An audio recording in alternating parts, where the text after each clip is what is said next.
preparing to live stream the meeting. We're live on YouTube. I don't know what that means.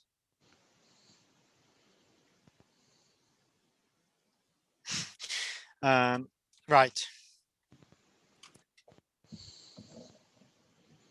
Is that gone? Redirecting me to YouTube. Am we live? I don't know. We might be live. We are live. Apologies if we are live. Are we live? Can you actually see us? Yes. No, that's better than mine. No, I can see it on here. Oh, you're doing better than me. Anyway, right, that's good news.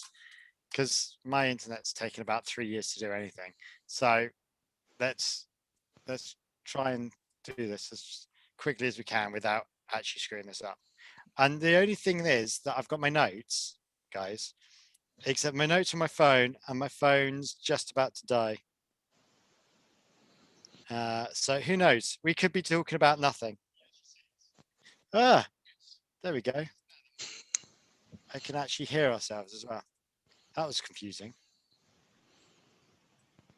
Live on YouTube. Welcome, everyone. We're live on YouTube. Have you ever done live on YouTube? Not yet. First time. Not yet. So we're taking your live virginity. Right. Press record on Audacity, activate live stream. I think I've done that. Press record on Zoom. I think I've done all these things, Tom. Even though Tom's playing a hill, I think Tom's doing it. Right, Tom's not here. If you haven't noticed, this isn't Tom. This is Bez from Charged Up Bolts, if you will, but he hasn't done a podcast in a while because he's packed his house down, seemingly. But so this is going to be a bit of a strange one. But yeah, if you hadn't noticed, this is yeah, Tom's not here. He's actually in the Norfolk Broads this time, but we'll talk about that more in a bit. So, should we start the podcast? There is some music that normally goes in here. I haven't got it. No idea. So imagine there's some music. Yeah. And Alonso crashing into something or something like that, isn't it? Jesus Christ. Anyway, and welcome to the Monkeyseat, the podcast. The Monkeyseat podcast. I don't even know what we're saying because we are going live. Tom's not here today, so we are joined by our esteemed guest, Elliot Bermudez, sometimes known as Bez, sometimes known as Prick, sometimes known as lots of different things. Oh, hey, we're swearing on YouTube and we've only just started. Hello and welcome to the Charged Up Bolts podcast. No, wrong. wrong one. Yeah, so my best man here, my best mate. Surprisingly, me and Tom aren't the best friends. This is my best friend here. Tom's is Daryl, who we've met before, and nice to have you back, Bez. So anyway, let me just do some housekeeping stuff.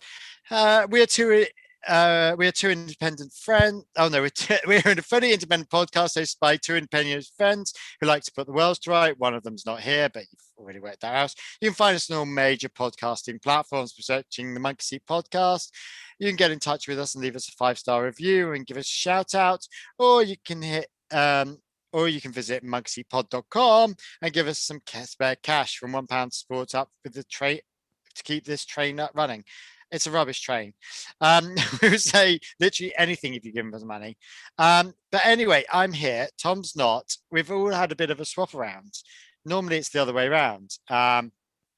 Chat is live, although I'm not sure anyone knows that we are here because I haven't actually tweeted it out. So that's probably part of my problem. I should have tweeted this thing out. I don't do Twitter. It's an essential element of this. I don't do Twitter.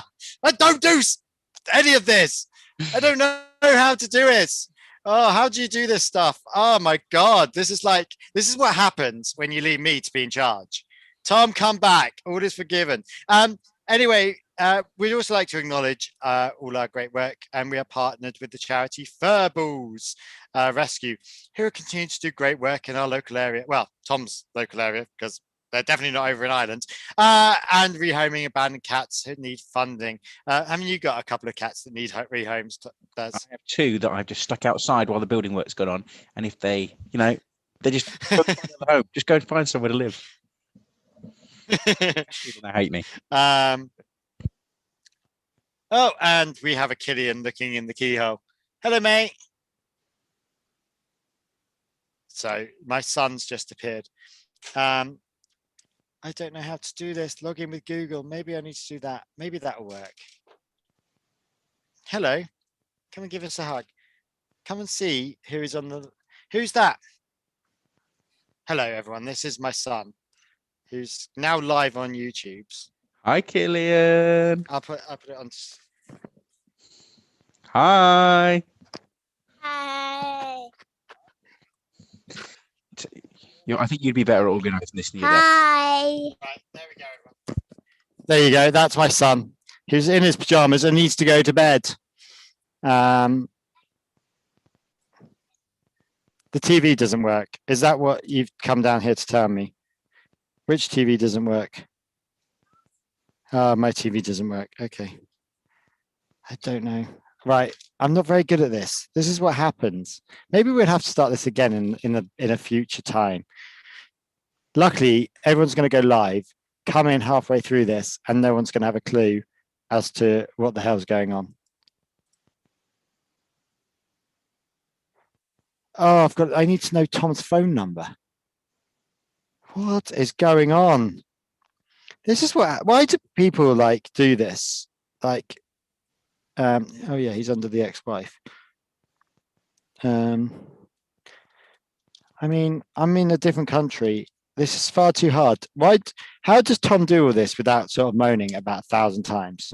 Yes, it's not easy, all this Like, stuff. Tom just gets on with it. The editing is the hard stuff. It's not. I've got to now do a Twitter. I don't think. Well, I'm edited. What's happening? First century. Huh? I've never done Twitter. Hello, I am live with not Tom. Come find out what I mean. And then I've got to now put the link in. Is that the link? That'll do.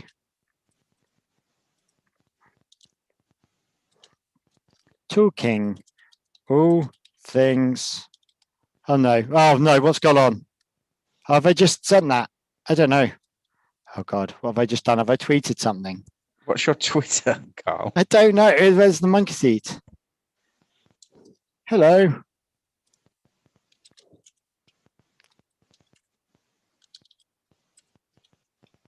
No, you have not tweeted it to the Monkeyseat Twitter. Where have I sent it to? I don't know, but it's definitely not. It's definitely not on the Twitter. Right. Maybe if I tweet that, what happens now? I've just tweeted for the first time. Yep, correct. It's worked. Have I just typed it? Have I tweeted? I've done the thing, as Jeremy Clarkson would say. I don't know how I've done it, but I've done a thing. I don't know. Now I need to copy and paste that. Can I copy that? No, I can't seem to copy it without copying the whole fecking thing.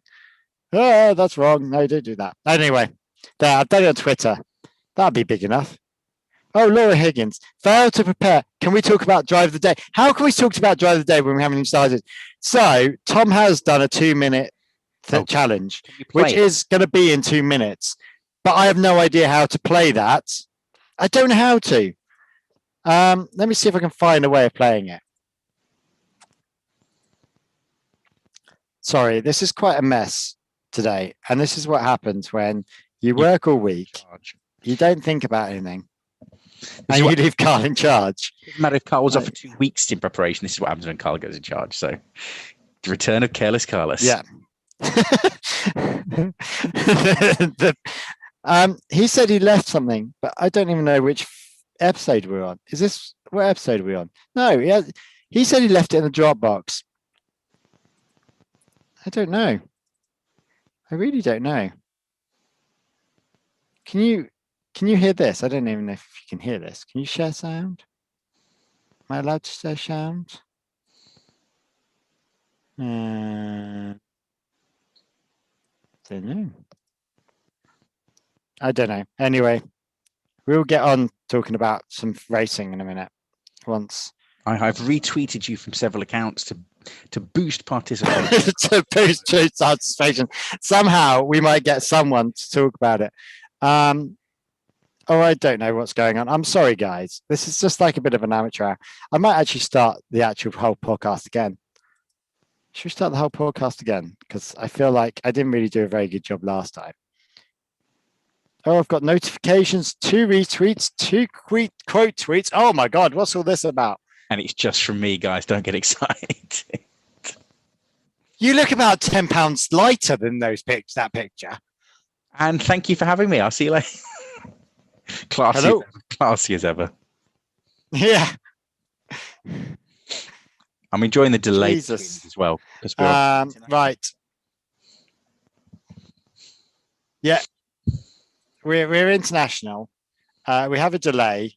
I've got too many windows up. What could possibly go wrong?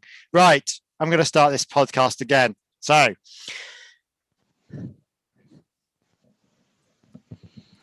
welcome to the Monkeyseat. Oh yeah, Tom's not here. I'm Karl, and I'm without Tom today. We're a fully independent podcast hosted by 2 opinionated friends. Well, one of them's here, and one of them is on the Norfolk Broads, who like to put the world to rights. You can find us on all major podcasting platforms by searching for the Monkeyseat podcast. You can get in touch with us by leaving us a 5-star review and getting shout out on the show. You can visit monkeyseatpod.com and give us some spare cash from £1 up to support us and keep this train running. This DRS train more than anything. We will say literally anything you want if you give us money. Yes, such as talking about your balls. Thank you, Manscaped back then. It's like a cameo, but we're not famous. You can also follow us on all socials at Monkeyseat Pod or visit YouTube channel and see our cock-ups live, such as this one. And once again, we'd like to acknowledge all the work for our party charity, Furballs Rescue, who will continue to do great work in Tom's local area. And he's not even there. He's in Norfolk. And someone's at home, I'm sure. Actually, I think one of the housemates at home.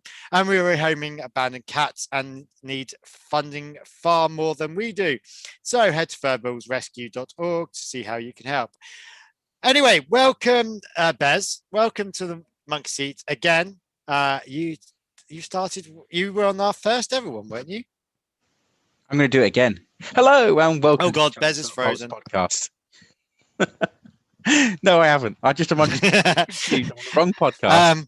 I'm lost. We're doing everything twice, but we're here. F1's happened. I'm going to change my sports cap to talk about it properly. Yeah, I was. No, I wasn't. I was on the Spanish Grand Prix review last year. That's what I was on.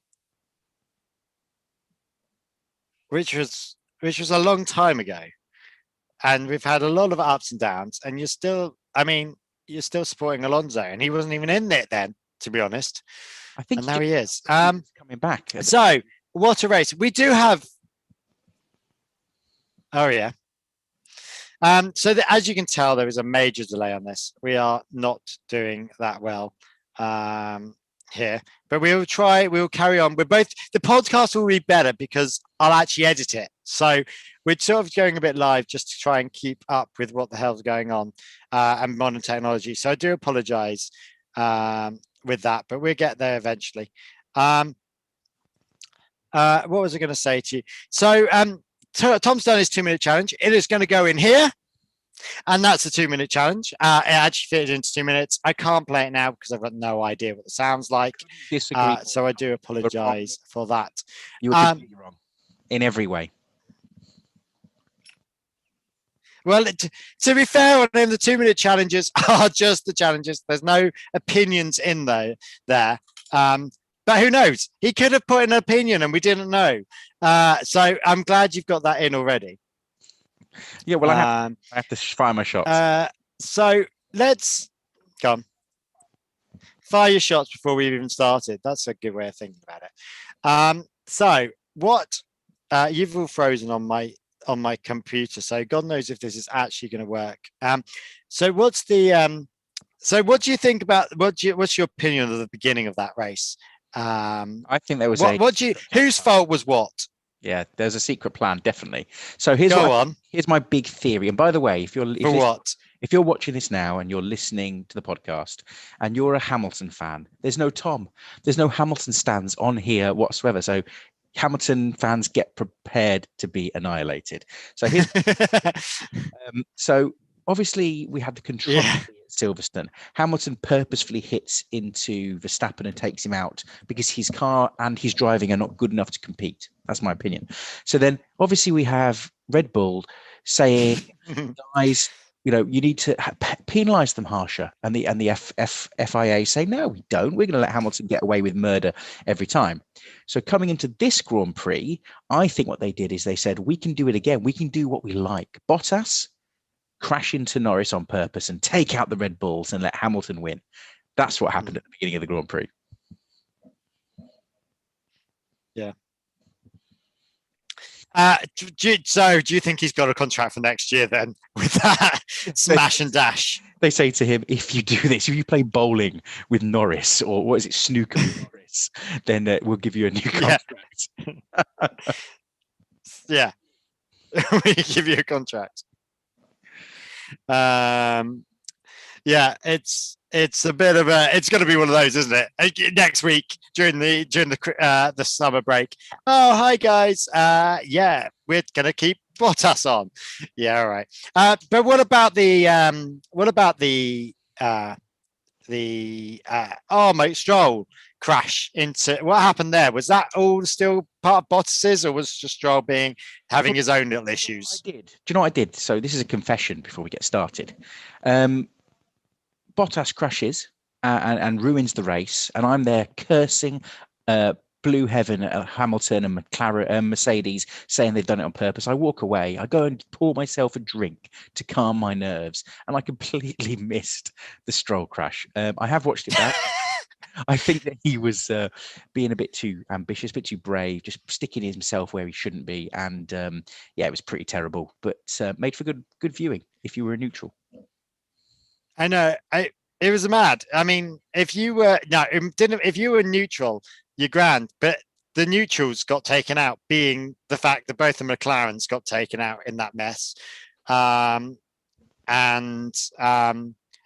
who else got taken out? There's someone else that got taken out in that mess as well, wasn't there? No, it was Perez. Perez was taken out, and Leclerc was taken. No, Perez was.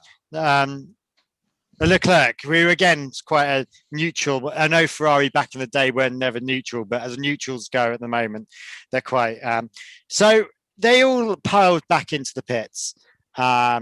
Great, and we had the red flag moment. I mean, what are we not? We're not surprised by that. So they then all pile back out of the pits, do their lap formation lip, and then everyone piles back into the pits apart from Mr. Hamilton. What do you think of that? Do you know what I think? And I have a big rant. And Tom, this is aimed at you, mate, and all Hamilton fans, because I think this is, I'm going to be honest and tell you what I think. I don't think Hamilton's as good as everyone says. It's my opinion. I have reasons for it. I stand by it. It's based on his driving. And I think it's Bono. You reckon it's Bono? No, I'm not having it. This is evidence of why Hamilton isn't elite, because he's had the best car for years. He's cruised to victory. And every time he's had adversity, he's made a mistake and proven himself to not be great. And again, he has to think by himself. The rules say, his team can't bail him out and tell him to come to the pits. You have to work out. And he was the only driver who didn't. He's the only driver who went, oh, I needed to change my tyres. Yeah. He failed. And he proved himself to be a average at best driver. Can you imagine if Hamilton went in? Sorry? The delay on this is hilarious. Can you imagine if Hamilton went into the pits? Like the whole, would they just go green on an empty, like, how would that even work? Yeah, just everyone piles out the pits. It goes green and they're away. No, they're not. Oh, they're slowly. Everyone just piles up the pit. Yeah. I'd watch it. I'd pay to watch that. Can you imagine? They were just sat there like, yeah, but then it was interesting with as they did all pile out the pits, and then cheeky Mr. Russell coming down the right hand side there, because his pit's at the end, because his pit box is in. Oh, it's green light. I just overtake everyone. which was very cheeky. What do you think about that as to should he be? I mean, he did give the places away, and they obviously didn't fine him too bad. They didn't ever find him or penalize him. But I feel that is a question on the rules as to whether he should have just been able to do that, because they're in the pits. They're allowed to overtake in the pits. Why not? I mean, there must be some stipulation that if every fucking car starts in the pits, there must be some. Yeah, like he had the opportunity, and I felt then he had to give it away. You know what the FIA is like? Or this rule applies to you for doing it. Well, it does apply to Hamilton, and that's why he went into the pits. Maybe, but I think the thing I loved about Russell, Karl, I mean, if Hamilton did it, it would have been a different story. The thing I love about Russell is his radio messaging. He was just talking to himself because his team couldn't reply. He's like, I think everyone's going to go in the pits now. Anyone there? Like, I love that. That was a little insight into the way his brain worked. You bet he's not allowed. You bet he's not allowed. No, they're not allowed to reply. So, like, yeah, it's just like, oh yeah, I think they're all going to go in. Oh, everyone is going in. I'm just going to follow the lead.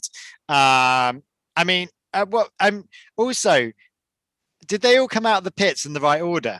I don't know. Apart from Russell, do they have to then make? What happens if they all roll? If like Latifi rolled into the pits, or who was at the front at that point? If Ocon rolled into the pits and had a problem with getting his tires on. How does that work? To wait for him in the pits and just say, just get your boots on, mate. We're waiting for you. No, I don't know how it works. Yeah, like to tell us the rules of F1. You know, viewers, if you're on YouTube messaging, tell us. But I don't get, like, yeah. Tom's just messaged on YouTube going, I'm in there in spirit but have no audio. I like that he's literally on YouTube messaging us and can't hear us, so he has no idea what we're on about. Let's see if he can read my lips. Yeah, it doesn't make any sense. It can. Hamilton is rubbish. So yeah, what happens if someone has an issue in the pits? Right, like, if I don't get why Russell should have let those cars pass, because it makes absolutely no sense. Because if Ocon and who else? I can't even remember. Alonso was ahead of him at that point. If they all had issues, they would have just jumped him. So I don't quite understand how that works, that he had to give the pit space. Because it's the FIA completely all over again. Because if you take this race, Vettel gets disqualified, probably jumping ahead, but Vettel gets disqualified because he has a little bit too little fuel. But Mercedes don't get punished for purposefully destroying other people's races. It's ridiculous. Yeah, it doesn't make any sense, does it? Like, at all. And why do they all hate Russell so much? I haven't quite worked this one out. He always seems to get on the. Also, Raikkonen then crashes into Mazepin, which I felt sorry for Mazepin this weekend. Like, the first time I've ever felt sorry for him, but like, he gets taken out by Raikkonen for an unsafe release. I'm like, what? How does that even work? Like, he gets taken out and then he gets a 10-second penalty. I thought that doesn't feel like a 10-second penalty to be taken. What? You think it should have been more? Yeah, I do think it should have been more, because I've come up with a theory, and I'd like to put it to Tom when he gets back for next week, and you now. What do you think about this idea to revolutionise the sport? Your penalty should be equivalent to the damage or harm you do to your competitors. If you delay somebody or cause them to be delayed by 10, 20 seconds, you get a 10, 20-second penalty. If you knock them out of the race, you should be out of the race. Yes or no? Yeah. Yes. Yeah. How do you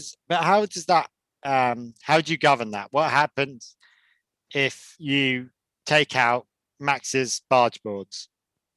So like, and that's all that happens. How do you govern that? Because because that's 1.5 second per lap that he's losing. Do you then lose 1.5 second per lap? After the race, the stewards go, that's how much we think you lost. And I'm pretty sure there's telemetry data to support it. But that's sort of what they do now. The stewards make an assessment of the damage and harm you've done. And they say, any other drivers were going to give you a stop and go, oh, it's Hamilton. You just get 10 seconds. That's how it works. But do you not feel like lots of people have gone quite light this year? They have gone quite light with the restrictions, full stop. Many restrictions, but lots of them. Yeah, it's an interesting year. It feels odd. I don't know what you feel about the fact that we've got the big change coming. And this year, I always said, felt like this intermediary year. I thought Lewis would run away with the title, and I thought that we would have this boring year that no one considered. And actually, it's very interesting. The rules are slightly being applied differently. The cars, Hamilton's struggling compared to normal, and Red Bull are obviously much closer. Great championship battle. And I think the whole sport seems to be having a great season, even though it's changing. I'm loving it. Really good year this year, is it not? Yeah, no, absolutely. And it's really exciting to be watching it. And like, I know my wife, Laura, who you know very well, she wasn't a fan until this season. I think she's coming in the best season. I'm so glad. And weirdly, I don't know whether COVID's helped it or hindered it, but something's in the water or in the air. Alonso has helped. Okay, I'm not going to get away with not talking about Alonso on this, am I? So go on, have your 5 minutes of arse licking. Do you know what, right? For anyone that's new to me, I am Alonso's biggest fan. I think that he is the greatest driver of all time. And I don't say that tongue in cheek, I mean it. I think, if you go back to the comments throughout his career from other drivers, the main source of this, they all say similar things. The greatest driver of all time, the guy that in all conditions gets the most out of the car, no matter what he's driving. And obviously he's not front of the grid because he isn't in the best car or competitive car, but he elevates the car. And he, even more than Ocon, won this Grand Prix for two reasons. Number one, driver of the day, which did I or did I not predict that before the race had even started? I did. And you did, but you predict it every week, just to say. Well, a stop clock is right once a day or twice a day. But, with Alonso, he won it for Ocon by holding a Hamilton up. Hamilton is on fresher tyres. He's in a much faster car, and he's supposedly in his prime, and yet he couldn't get by Alonso for lap after lap. That driving was elite. And I mean, I like Carlos Sainz, but you then watch Hamilton breeze past him a few laps later. Just shows that how good Alonso is compared to the ability of his vehicle. And I just think the guy is going to be amazing next year when everyone's new to the new regulations, the new car, which is sexy, by the way. He's going to get it quicker than other people. And if they give him a competitive vehicle, see what it really looks like. Yeah, let's see what that's true. But I'm excited. And he's the greatest driver of all time. To be fair, I would never take him as the greatest driver of all time. I'm not going to ever give him that excitement. But he was very, very good this week. And he played the team game in a way that the team game should be played and not in a really arsey way. The way Hamilton and Bottas played the team game is just by giving each other the chance to get ahead of them. But in the same way, Russell played the team game as well. Russell and Alonso were very similar this week, being that they both played the game to get their teammate ahead of them further up. Russell slowing. There was rumours that the last 8 laps of Russell's race was faster than the rest of his any other lap they had previously done. And Alonso's would have been the same because they were playing the hold-up game of making sure that anyone ahead of them can get as far ahead of them as they can, and that you're not suddenly going to end up with this big, massive train of people. Let me ask you this question: do you think in his twilight years, Lewis Hamilton will join a team, outperform his teammate week on week, but then do what Alonso did and help him win? Because I don't think that's the kind of guy Hamilton is. I don't think that's the kind of guy a lot of people are in the history of Formula One, which is another reason that adds to Alonso's feather in his bow to being the greatest. Because even when he has a chance to help his teammate, he will sacrifice his race. On his birthday. Happy birthday. Happy birthday. On his birthday. Oh, I love you. But I do wonder, you say that, but I'm trying to think back, has Hamilton ever had Bottas who's in the lead? I know there's been times when he's taken team orders and Bottas has gone ahead. but just playing a different strategy. But then Hamilton actually won that race, if I remember correctly. So it is a bit of a strange one on that. But no, I think he was brilliant, and he was really strong with that. He showed camaraderie within his team, and you saw that at the very end where he was waiting for his teammates to come in. Amazing. And gave him the biggest hug. Were you on Alonso driver of the day? But I mean, we can't, just give it to him automatically. We'll talk about. Do you agree? Do I agree? Hang on. Okay, we're going to do driver of the day then. We'll jump to that little thing. There will be a little singing voice thing now. I like driver of the day. Go on. I like to break the rules, and I'm going to break the rules on your podcast. No, yeah, but I'll edit it, and no one will understand it unless they watch this. Right. So driver of the day. Tom went with Ocon. I'm just going to say that he did message me earlier, and he went with Ocon, purely because of the drive, purely also because he held Vettel back, who, in theory, is in a faster car. Yeah, I don't believe that. Sorry, I'm yawning here. No, I don't believe that at all. I don't think it was. I don't believe that Vettel was in a faster car, no matter what he was saying. He may have been a better driver, but those Alpines have not been slow. They've been a bit. Ocon's had a crap races, but whether that's the car being slow, I'm not too sure. Let's go to Alonso. Oh, well, let's go to Vettel. I mean, Vettel put a great race in. And for me, he did do everything he was asked for. He just could not get past your man, Ocon. Russell? Latifi. Let's look at Latifi, who put another great leg in. And the thing with driver of the day here, is they don't have to be number one. They just have to be driving out of their skill comfort.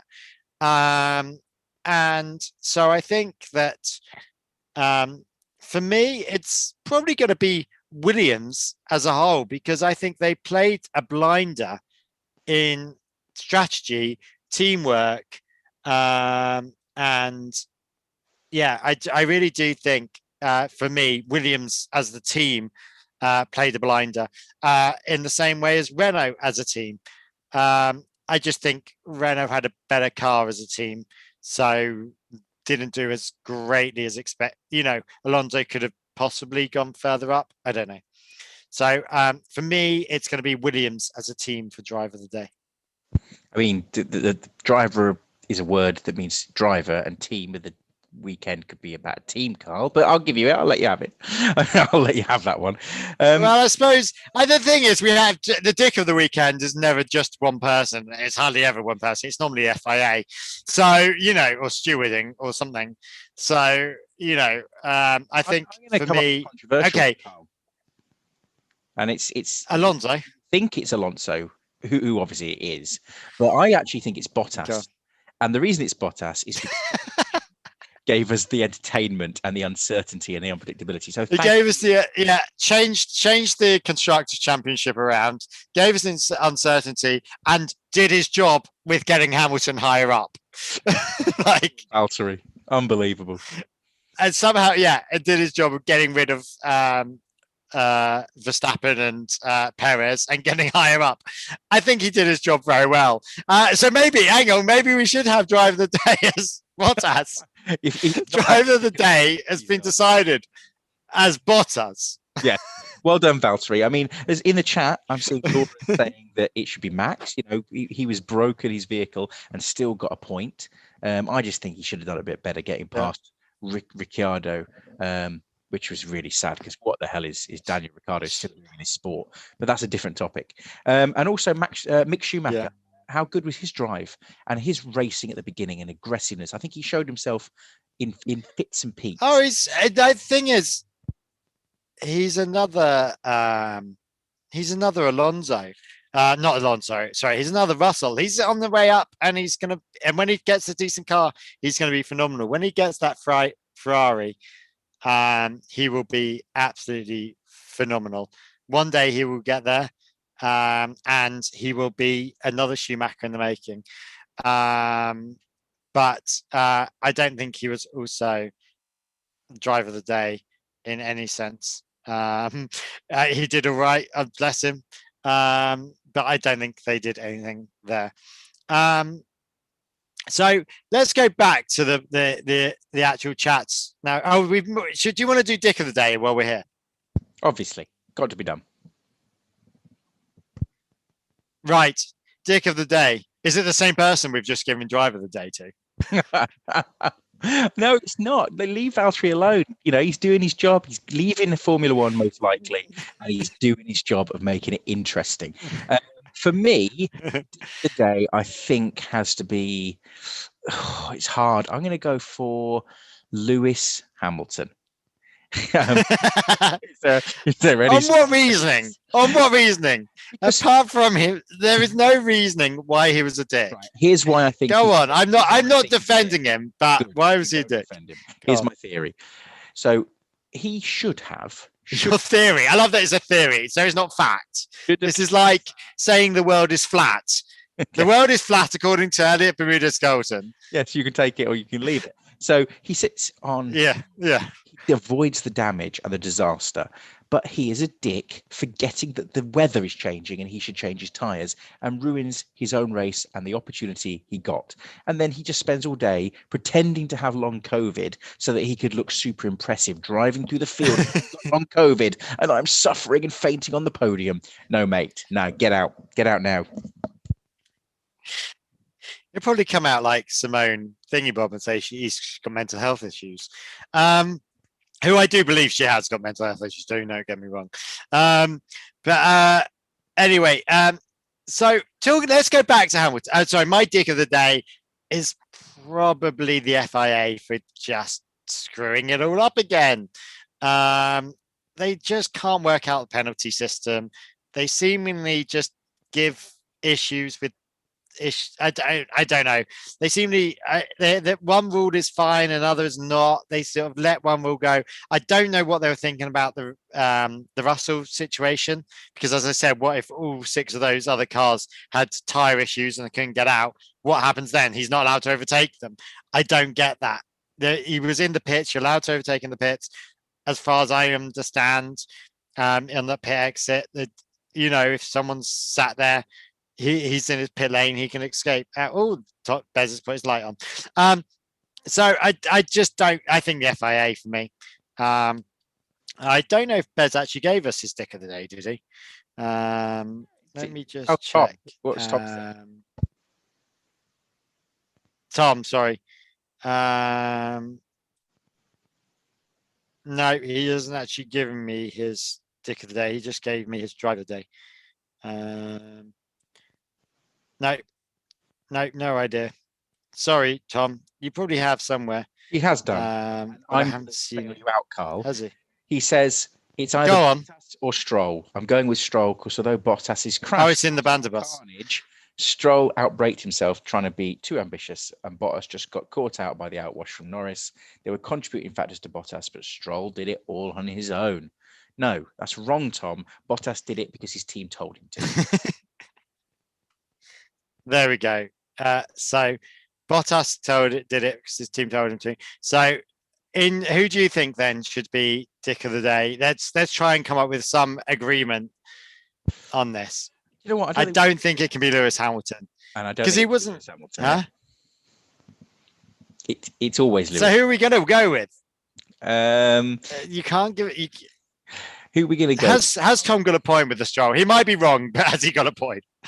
Yeah, okay, Stroll. I think that's fine. I think it got swept away because he was the one that screwed up. Yeah, it got swept away with the Bottas controversy. No, Raikkonen, or the Alfa Romeo pit team. Yes, okay. For coming out on race, I agree. It's Raikkonen. Yeah, and that was completely avoidable. It wasn't a racing incident. It's got to be Alfa Romeo. It's got to be Alfa Romeo there. So there we go. So back to where we were. So let's talk about Hamilton quickly. I know you love talking about him, but you like bashing him. Was it inspired by the Mercedes team to go onto the hard tyres and undercut Verstappen and Sainz? Was it there? Who was at the front there? I can't remember. Just was it not? Oh, who came out? Who was it? With him? Was it not Mick Schumacher? It was someone random, I thought. No, was it Latifi? No, it was Latifi. Was it? Wasn't it? I don't know. It's Latifi ahead of Verstappen. It was somebody. Yeah. It was somebody. Or Russell. It was someone we don't. No, it wasn't. I'll tell you who it was. Russell. I know exactly who it was. It was Danny Ricciardo, which is why I can't stand the guy. That's why it's insignificant. He's so insignificant. But I thought it was a genius move. To be fair, credit where credit's due. Max, for whatever reason, is slow. Damage, perhaps. That's what we think. And they undercut him to perfection. It was a great move to get Lewis free because it's a tough circuit to overtake, and then he's free to go and attack the race and leaves Max stranded. I thought it was great, really good move. I think it was extremely it was madness, wasn't it? And it's just a very clever move. So it's quite this game of like this race is quite one, like there wasn't really that much that happened in the middle of this race, was there? Apart from that, because of the red light and because of the intermediates, it didn't feel like there was any real strategy going on apart from that one. And because everyone was just trying to race their own race this time, because there was no championship leaders in the fight, they were just trying to get through this. But can I just mention something? Okay, we've said that Hamilton had a really shoddy race, but he did go from 14th or 15th up to second now. That is quite impressive. If any other driver did that, but Max Verstappen, whose car was severely damaged, couldn't even get past Latifi. All right, you're going to brace yourself, Karl, and Tom, and everyone listening. Go on. I'm going to praise Lewis Hamilton, and it doesn't happen often. It's a very challenging circuit to overtake in any position that you're on the racetrack, and I think. I've always made the point that Lewis is only good because Mercedes are good. The team and Lewis go together perfectly, and they do. And I think that was the point of this race. They put Lewis in really good positions to overtake and win, and Lewis used the fast car and his decent ability to deliver. And it was great. You said it was a boring race to watch. A lot of people stayed in position. People couldn't overtake. And Lewis, every time he got to a situation where he was going to get held up, they put him on fresh tyres and let him attack and be aggressive. I thought it was a great race from Mercedes and decent race from Lewis. All right race. He was okay. Yeah. I did really. I did fall asleep during the middle of it in real life. I'm sorry.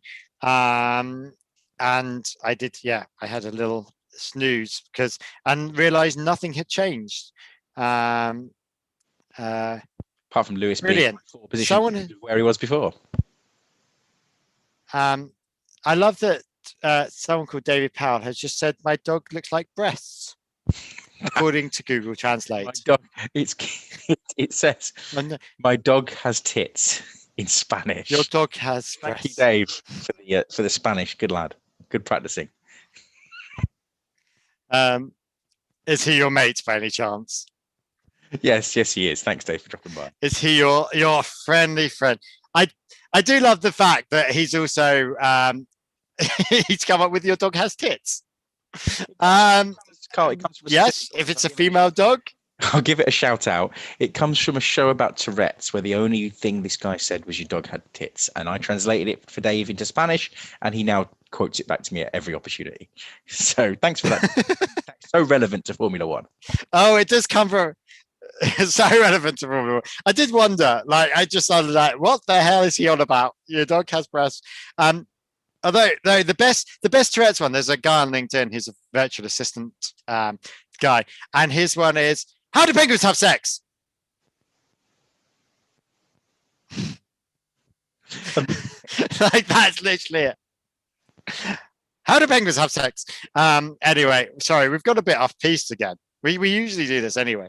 Podcast. We're not talking about any other formulas today. We are talking about Formula One. Yeah, I'm always off piste anyway, especially when I'm traveling down skiing slope with you behind. Actually, I just go off. No idea. I get lost. Anyway, let's talk about right. There was nothing that happened in the middle because I literally fell asleep and woke up and nothing had changed. What was what happened at the end with all these cars being dumped everywhere? Like, why did they all run out of fuel, seemingly? I mean, first of all, credit where credit's due.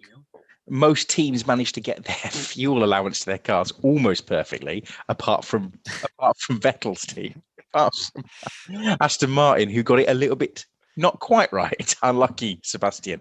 But it was bizarre. They missed the turn off. They were I mean, Russell dumped his car. Alonso, sorry, not Alonso. What's his name? Ocon dumped his car. Hamilton did go in the right place. Vettel dumped his car as well. Like, everyone was just just dumping their cars around the track as if it was fine. And then they were like, there's no rule saying they can't. But then my question now is, okay, so Vettel is now a 1 litre lighter. Like, why does that mean that he was pushing a bit too hard? But obviously he wasn't, because he was sat in DRS train for most of it behind Ocon, not going anywhere. I don't quite understand as to how he's lower in fuel than anyone else, unless they just didn't put enough in, but that just seems a bit suspect. Are they not checked before they go out as to what fuel level weight they're at? But I suppose it's up to them. Yeah. But you'd think that they would be checked and to make sure that they've at least got a litre, or put it in a separate tank or something, or have a feed to a separate tank that if it gets to below a point, it just goes into a separate 1 litre tank, which would save. Again, it's a weird FIA rule as to why they need a litre. They did have 0.3 in there, so they had enough to do the test. So this is that's why. So the latest news is that obviously Aston Martin are defending their position on that one, and are going back to question the fact that they managed to get a test sample. So what is wrong? Why would they not be allowed with a litre, especially when I want to slag FIA idiots. Can I slag them up, Karl? I mean, not that we haven't already. I mean, the fact that you're turning a sport into a guy drives round for 70 laps and finishes second in an entertaining race, and you disqualify him because he has a tiny bit too little fuel. But Lewis Hamilton and Bottas smash into people and ruin their races, and mate, you're okay. Yeah. Don't worry, do it again. Brilliant, the FIA, brilliant.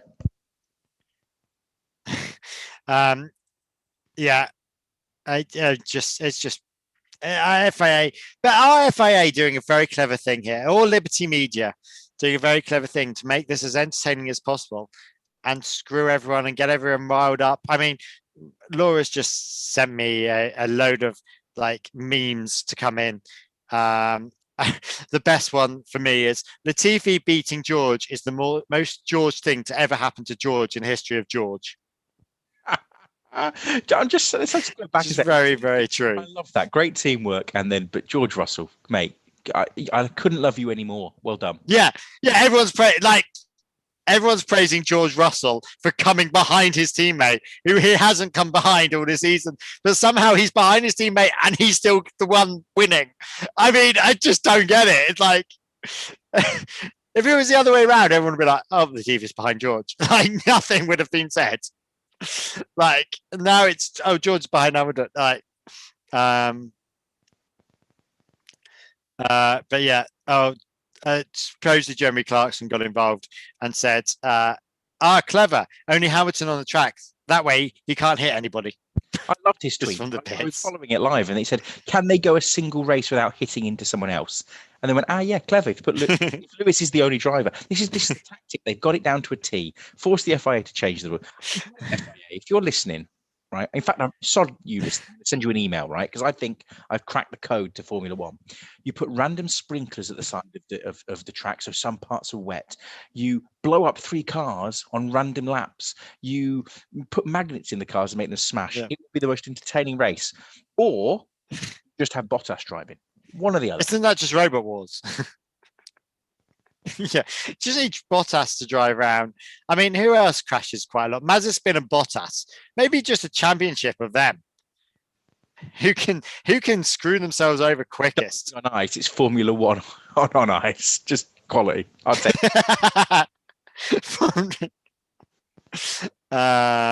Anyway, right. I think we've come to the end of this podcast. We have obviously chatted away about lots of useful random things. It would be lovely for you to like and share. We've only had a couple of people watching us live. This will be on here for a while, and you can watch it in perpetuity. We'll probably allow on all the usual podcast sites, which is where you probably got this. We hit a good amount the other day, 200, which, we're very tiny, we're very small, but we actually hit 200 in the first week.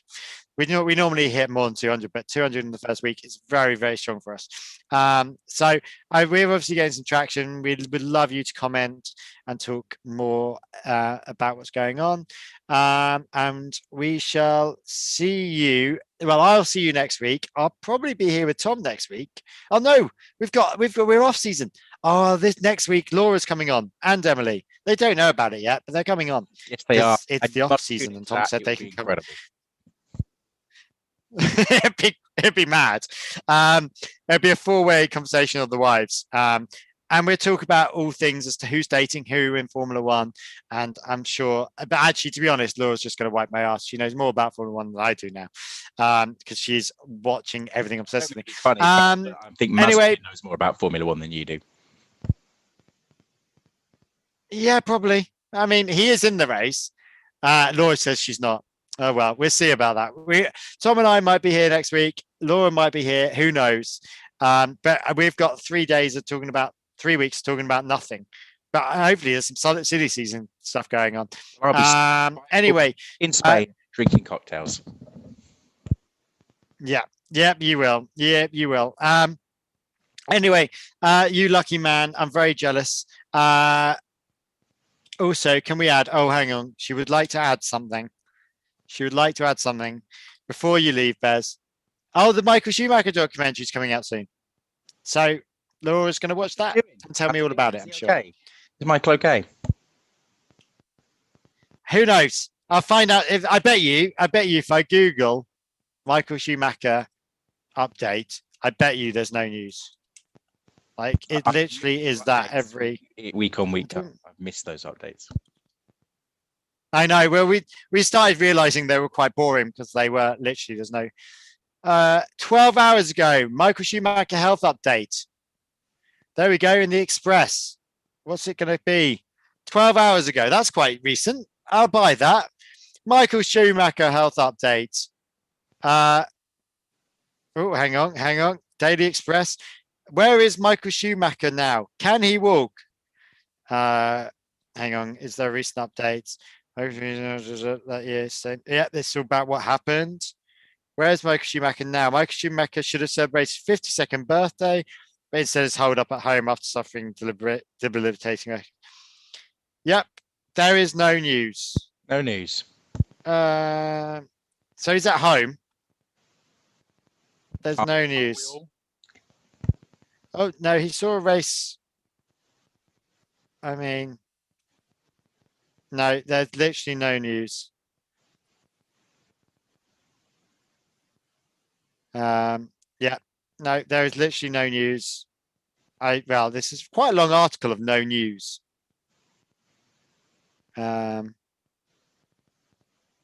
This week on Karl Googles things. Literally, there's no news.